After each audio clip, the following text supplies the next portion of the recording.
Olá, pessoal, tudo bem? Bem-vindos. Hoje a gente vai mergulhar de cabeça num sistema simples, sabe, mas que é super poderoso para gerenciar o dinheiro. E olha, para quem já sentiu que está ali trabalhando duro, ralando, mas parece que não sai do lugar, bom, essa análise aqui pode ser a virada de chave.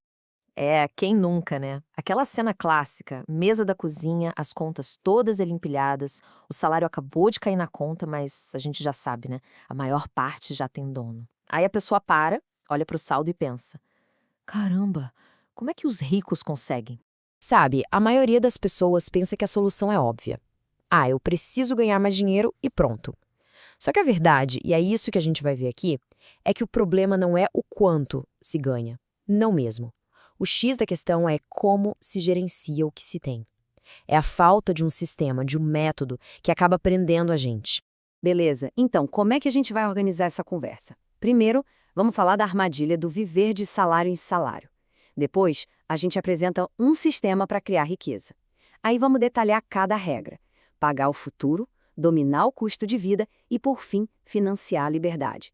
E para fechar com chave de ouro, a gente fala da mudança de mentalidade que amarra tudo isso. Então, vamos direto ao ponto aqui. Não é a grana, não é a renda que segura as pessoas. Para pra pensar um pouco. Por que tanto ganhador de loteria acaba quebrando?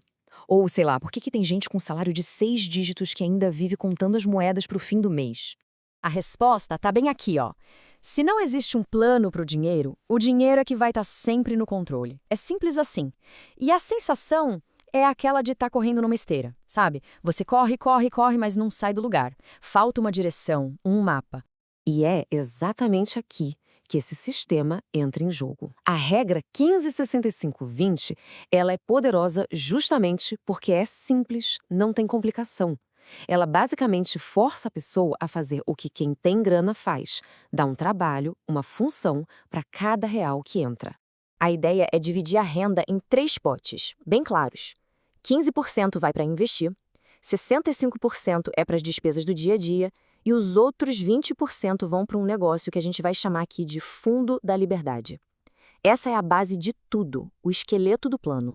Vamos começar então pela parte que, olha, é a mais importante de todo o sistema, a regra dos 15%.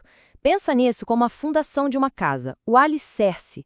Se essa parte for pulada, esquece, o resto desmorona. É aqui que a riqueza começa a ser construída de verdade. O conceito por trás disso é o famoso pague-se primeiro. O que isso quer dizer? Quer dizer que 15% de cada real que entra na conta é separado e presta atenção antes de gastar um único centavo. Não é o que sobra depois das contas. Não é depois de comprar alguma coisinha. É a primeira coisa a ser feita. Sempre. Tá, eu sei, a primeira coisa que vem na cabeça é, poxa, mas mal dá pra fechar o mês agora. Eu entendo. Mas a lição central aqui é genial. O hábito importa muito mais do que a quantia. Começar nem que seja com muito pouco é o que treina o cérebro. É o que constrói o músculo do hábito que lá na frente vai mudar o jogo. E olha só esse exemplo que ilustra isso perfeitamente. Uma amiga que começou com um equivalente, sei lá, uns US$ 5 por semana. Uma quantia pequena. 3 anos depois, ela tinha juntado e investido mais de US$ 2.000.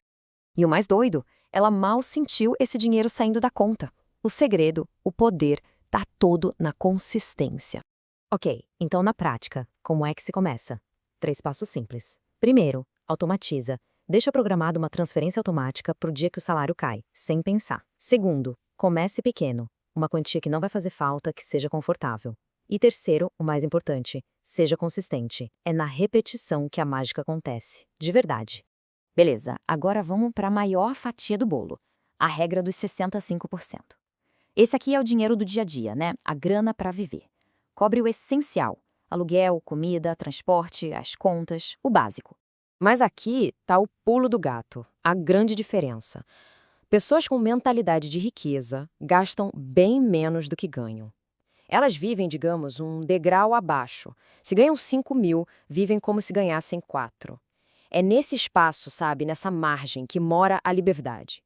É isso que dá poder de escolha e diminui o estresse pra caramba. US$ 200. Um número solto assim. O que será que ele significa?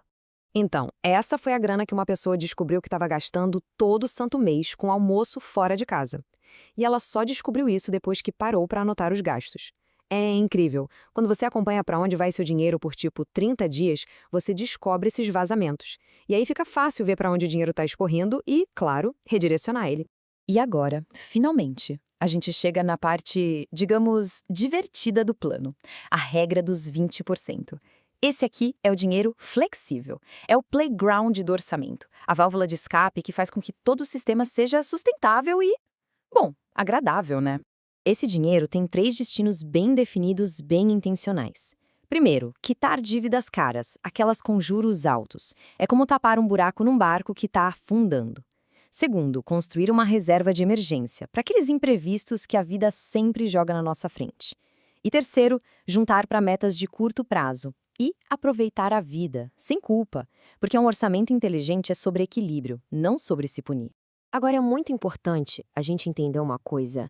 Esse sistema todo, no fundo, não é sobre os números, não é sobre a matemática, é sobre a mentalidade, é sobre mudar, lá na raiz, a nossa relação com o dinheiro.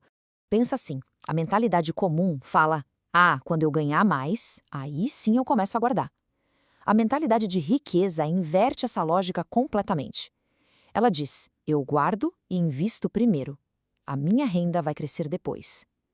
A mentalidade comum olha para o dinheiro e vê algo para gastar. A de riqueza olha para o mesmo dinheiro e vê uma semente para plantar. Agora, imagina a seguinte cena.